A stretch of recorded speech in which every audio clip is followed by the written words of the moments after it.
Welcome back to Double Al. I'm Al, here with the other Al today, and we're here with the Week 1 recap.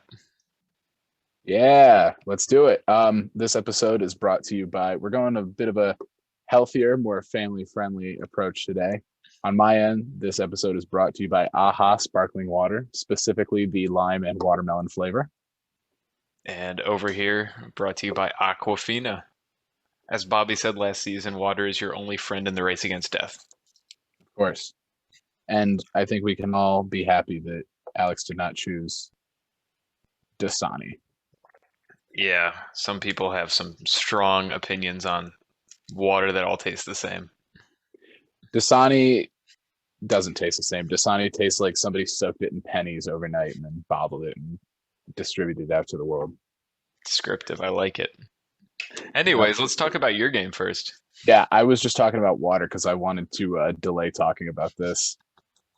Yeah, so not a great game at all. Yeah. That's all you'll get from me. Have a great week, everybody. No, I'm kidding. Justin Sorry, I Herbert lost my did train of fine. thought. Justin Herbert Justin did Herbert fine. did do fine. He did fine. Eckler wanted more. James Conner, fine. I mean, he only got half a point lower than his projected, which is better than most of my team can say. Just not a great performance by many people. Deontay Johnson got some that game went into overtime, so he got some boost of points in the fourth quarter in the overtime period. Juju was the opposite of Deontay. Juju had a great first half and then stopped getting as many touches in the second. Gesicki was terrible. What did I tell you Dave about Montgomery. Gesicki last week? I knew it was You all told hype. me not to play him. I didn't even get Gesicki because of the hype. I got Gesicki because he was one of the best tight ends available. But I have Cole Kmet on my bench. I think I'm starting him this week. David Montgomery, not great. The Saints defense, not great. Robbie Gould, not great. It's just a lot of not great from my team. Meanwhile, Ian lost Dak Prescott in that game. He accidentally high-fived the opponent, broke his thumb, Yeah. had to leave. He'll be out 6 to 8 Jonathan weeks. Taylor, of course. Yeah. I mean, Jonathan Taylor, that's why Ian drafted him first overall for 27.5 point performances. Everybody on Ian's team, not even everybody. That's a lie. Like, there's so many underperformances on Ian's team, but the defense and his kicker were very, very good, and they carried him. And also Jonathan Taylor, but also my team was just so bad. Like, it just wasn't a good game for my team. No, it's crazy how his quarterback scored 4 points and was still able to beat you by so much. I know. It really comes down to Jonathan Taylor, the defense and the kicker. Yeah, and Javonte Williams, of course, had a great game for him. His running backs really. Yeah. Mm-hmm. So I have a few lineup changes, but not a ton. I still, looking at my team, think that's a good team. I think they just had a lot of underperformances in week one. So, yeah, I think I'm confident going into next week. Yeah, they just got nervous in week one, I guess. Week two should be better. As for Ian, he has some troubles with Dak Prescott. He picked up Carson Wentz, who had a really good week last week in terms of fantasy. And Keenan Allen is also out in week 2, so he will need to bring in a different wide receiver one. Yep. Also, I just had my sorry, somebody walked into the room. I got distracted. As far as my team goes, we are recording this during the Thursday night game. So Justin Herbert is currently marching down the field. Austin Eckler just had a pretty nice run. So that's good for my team. We do apologize. We would like to get back to our recording on Tuesdays or potentially Wednesday schedule and then posting it that night or the next day. It's just we've had some moving in and stuff happening. So one of the Owls was busy. Yeah. So it'll be better going forward. Yeah. So Devin had a pretty good week one, 128 points. That would beat a whole bunch of teams, including myself, got 91 points. Not what I wanted in week one. Tom Brady underperformed. Did anyone perform higher than they should have? Brandon Cooks did. Amon-Ra did, and my kicker did. But other than that, a lot of underperformances. So I don't have a lot to say other than I hope week 2 goes better. Yeah. I did just trade. I don't have a trade slide. I should have a trade slide, but there's only been one trade this week, and it was between Bobby and I. I traded away CeeDee Lamb for Josh Jacobs, so that'll help me in the short term because CeeDee Lamb's quarterback Dak Prescott is out with a thumb injury. So Cooper Rush will be throwing to him, and that's not going to look so pretty. So I think in the short term, this is a helpful trade. We'll see if Dak comes back and CeeDee Lamb gets the same amount of production he did last year. In this game, he did not, only 5 points. Devin, great game from his team, great week from his team. Mahomes, of course, he's Mahomes. He's going to do Mahomes things.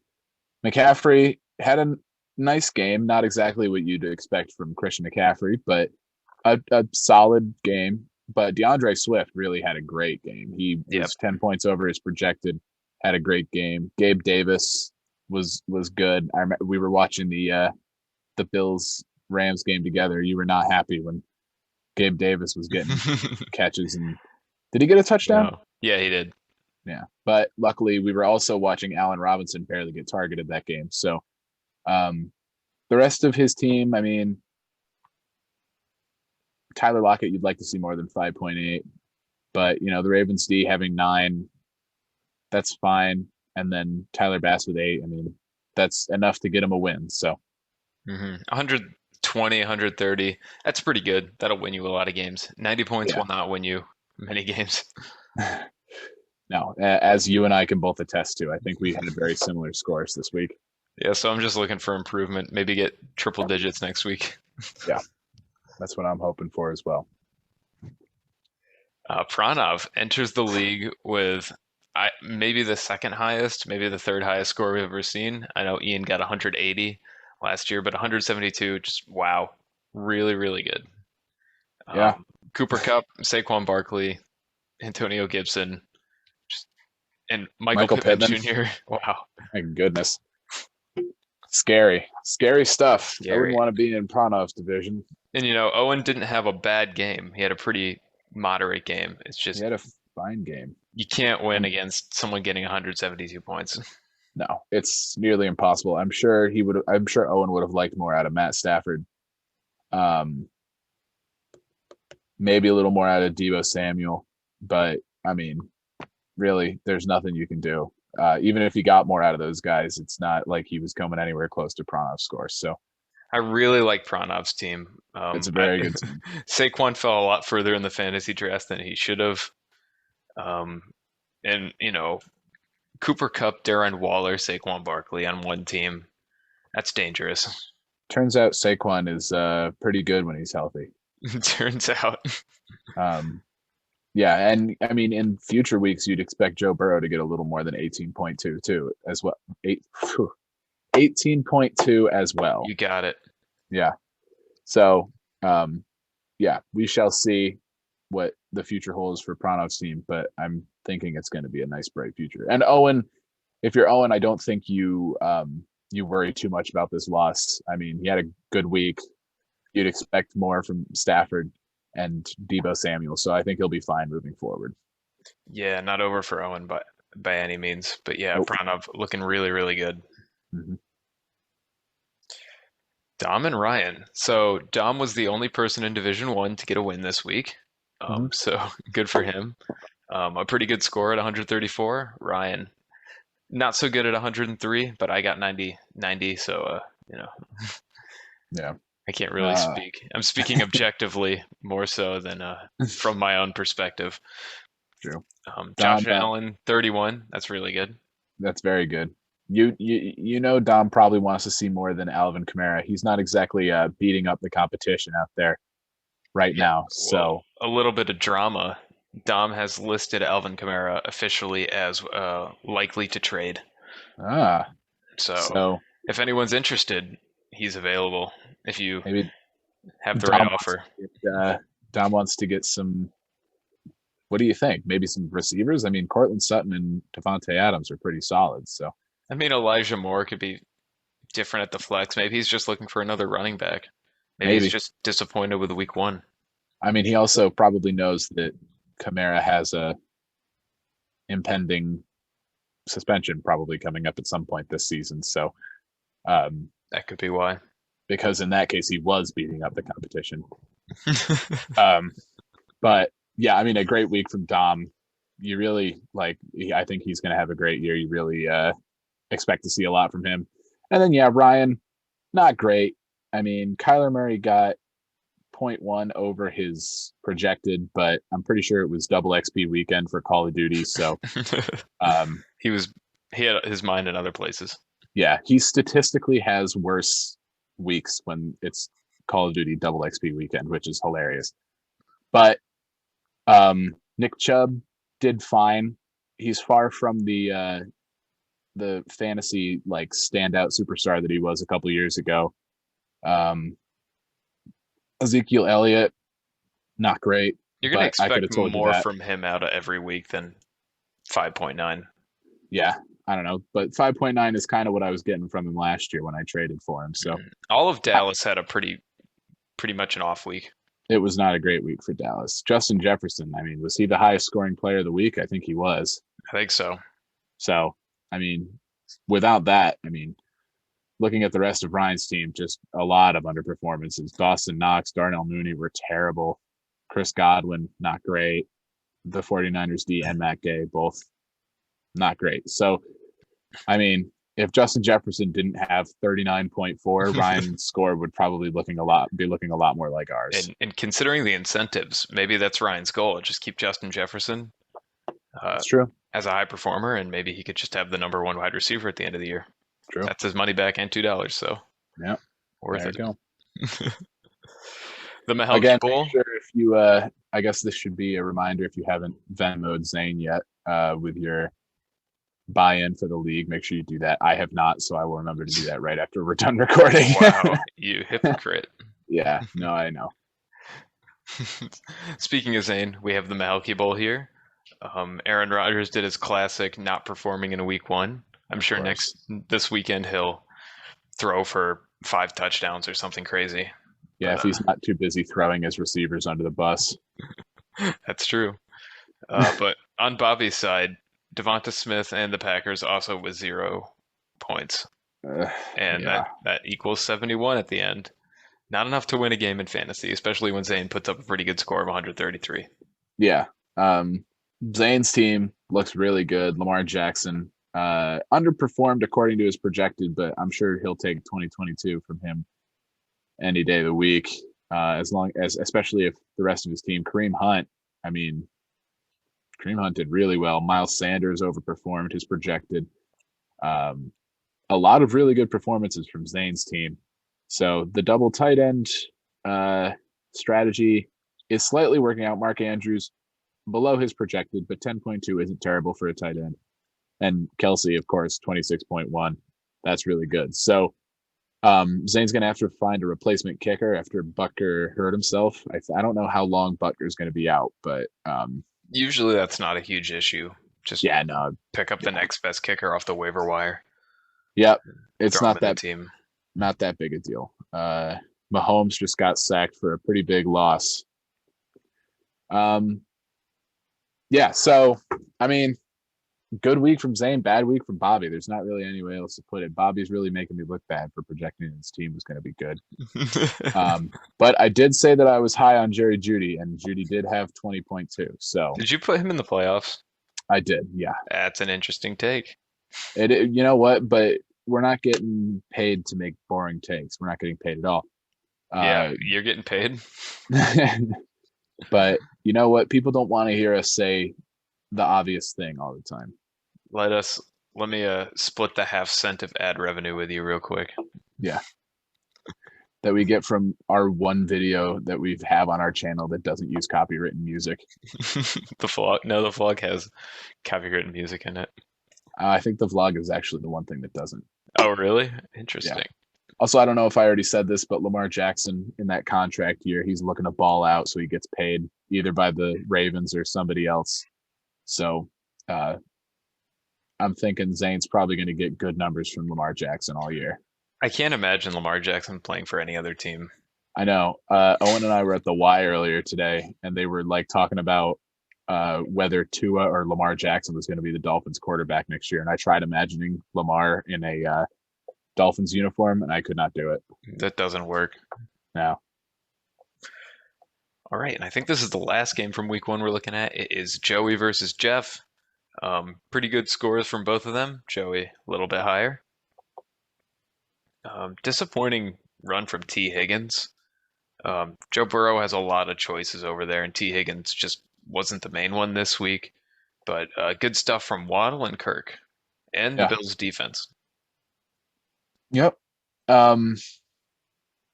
The Bengals looked off this week, I think, on offense a little bit. They were, losing to the Steelers, you wouldn't expect that from the team that just was the runner-up in the Super Bowl. And the Steelers are, they were trotting out Mitch Trubisky at starting quarterback, for goodness sakes. It's not like, you'd expect the Bengals to do better than they did. So I think T. Higgins is probably going to be part of that offense going forward more than he was this week. But if you're Joey, you have to be pretty happy with everybody else. The running backs were a little disappointing, but it was more than made up for by the rest of his team. And Hurts is so far proving to be pretty good. And his week 1 so far, maybe there's a reason people were so high on him to start the season, but it is just week 1. We can't be overreacting yet. I was just going to overreact. I wasn't very high on Hurts going in, and I think he's almost proved himself in week 1, getting higher than projected in fantasy. Maybe I was wrong, and he'll do just fine. He was he was one of the first quarterbacks to go, and I thought that was a little premature for him to go in the draft, but I could be proven wrong. I believe it was Mahomes that went first, and then Josh Allen went first. Josh Allen, then Mahomes. Mahomes, and then Herbert, because I took Herbert right after Mahomes was taken, and then Jalen Hurts went. Yep. So, and a big part of why Jalen Hurts was so successful, you look at AJ Brown's score, 25.5 is great out of your flex. Jeff's got some dogs at receiver. Diggs. Dog. Yeah, Diggs, dog. AJ Brown, dog. Dog. Terry McLaurin, dog. Irv Smith Jr., tight end, still a dog. But actually not a dog because he scored 0 points. A good game from Joe Mixon, not a great game from Elijah Mitchell. Pretty average game from Russell Wilson. You'd like to see better than that, especially in his revenge game against Seattle. So, it looks like Jeff's case is a lot of really good performances offset by a lot of bad or very average performances. So, again, I don't think Jeff has anything to worry about going into next week. No need to overreact. I think his team's good. He just needs a couple more of those players to play well, and he'll be fine. Agreed. I think I'm actually going to predict a little spoiler, Jeff to win his next week. So I think he's going to be fine. Yeah. And let's look at the divisions now. Yet to be named. We just have 1, 2, and 3. But Dom is the only one with a win in Division 1. 134 is pretty good for points for. And right now he has the highest % chance to make it into the playoffs. And that's just because the rest of his division isn't looking so hot right now. And at least one of us has got to make it. So that's why he's got 70. Followed by Owen, Jeff, and myself with 0 wins, 31, 46, and 33% chance to make the playoffs. Yeah. I like a comeback though, so I will be in the playoffs. Don't worry. Yeah, I could say the same for me. The only person in Division 2 Electric Boogaloo who did not win this week, also the only one who scored below 125, and I scored well below 125.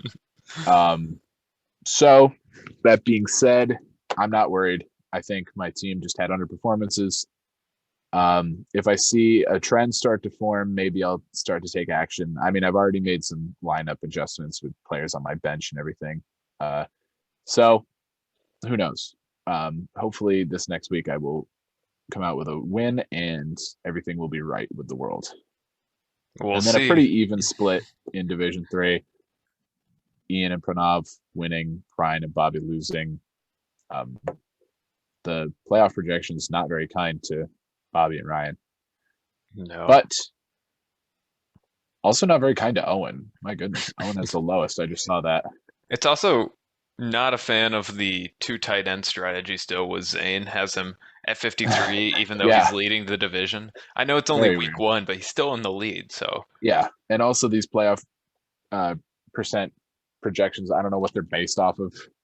It's just ESPN given their thought. So I don't know. I don't know how much stock I put into these. Like after 1 week, you can't say that Zane or that Owen only has a 31% chance of making it just because he lost this game when he scored 124 points. So he'll be fine. Agreed. I mean, Owen would have beat most people in Division 3 except Pranav. Yeah. It's only week 1. Yeah. Yeah. Let's look at some of the highest scoring players from this week. Let's do it. So, as we've mentioned before, the payouts this year, one of the incentives is each position.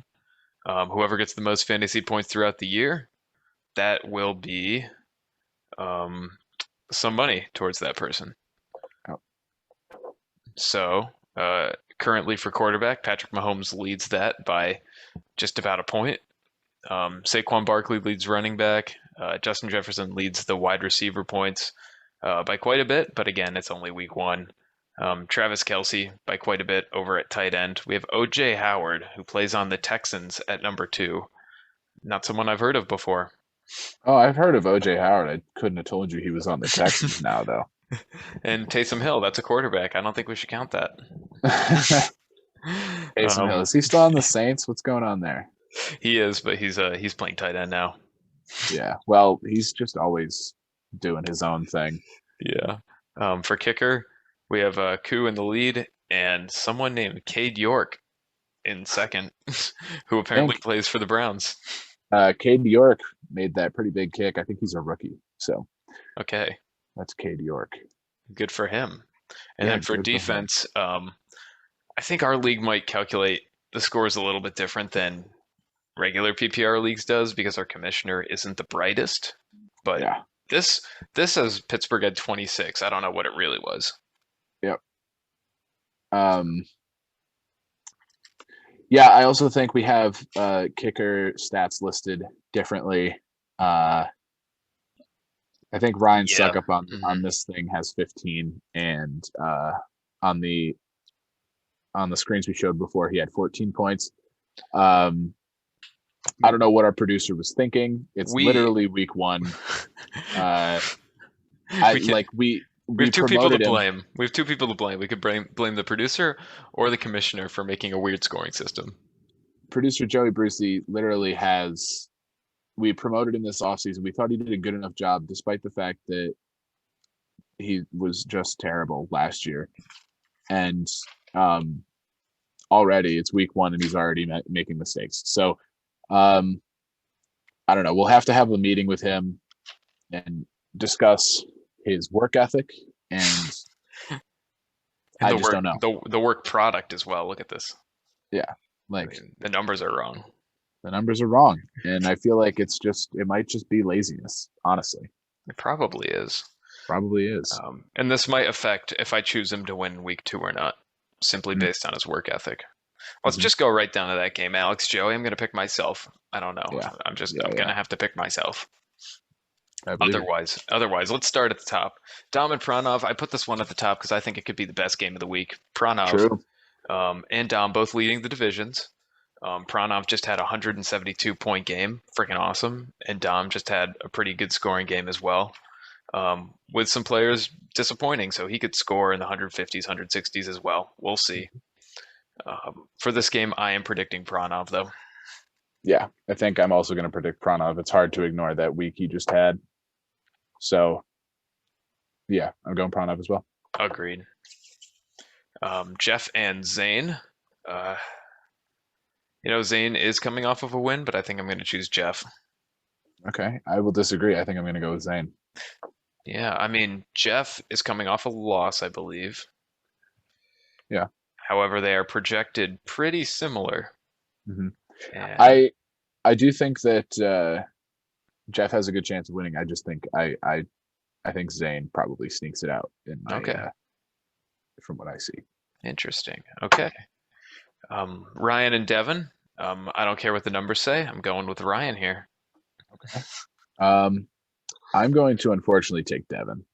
All right. Well, I'm just a little salty from this week, so that's why I'm going to go That's with fair. Ryan. That's very fair.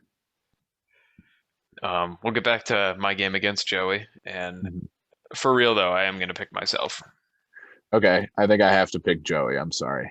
That's okay. I mean, last minute he put Palmer in, um, Okay, because interesting. I sent him a text that says Palmer's on your bench, devil emoji, and he's like, "Oh, I'm going to put him in," and then said check now, devil emoji.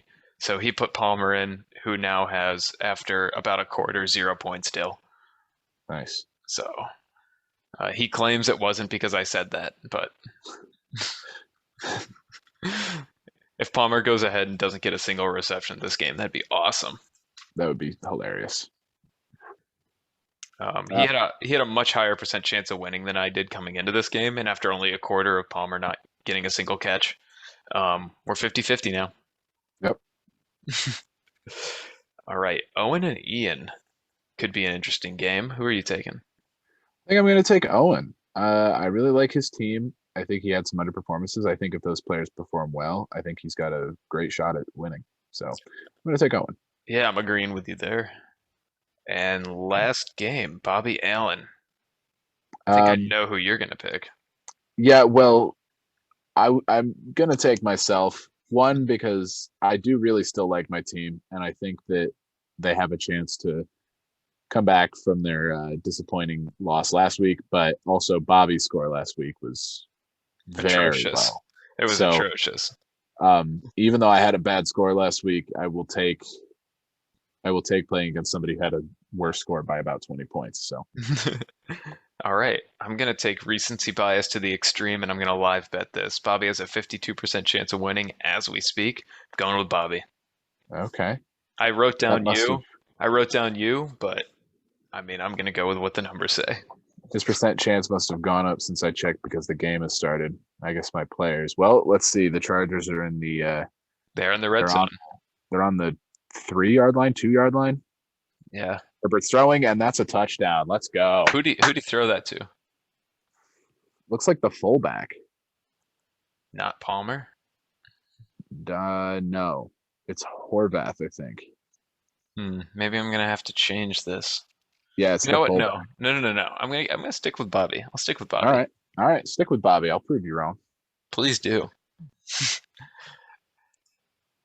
All right, that concludes Double L for week 1. Thank you for joining us. Hope to have you back next week.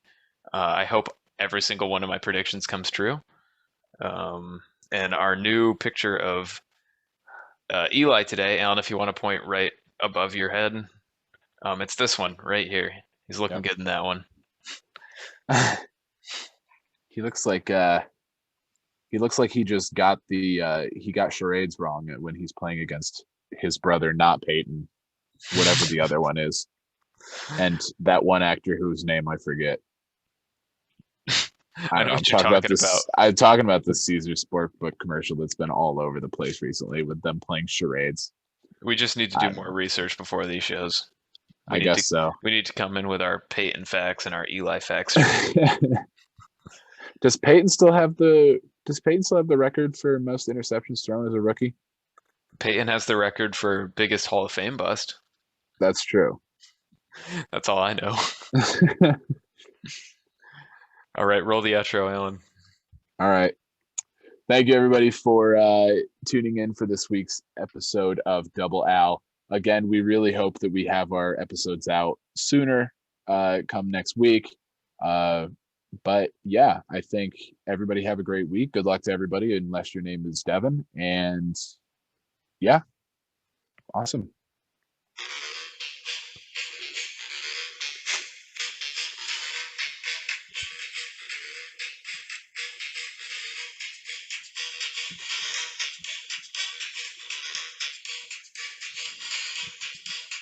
Oh, there's somebody wearing number 10 for the Chiefs, and it's not Tyreek. It's throwing me off.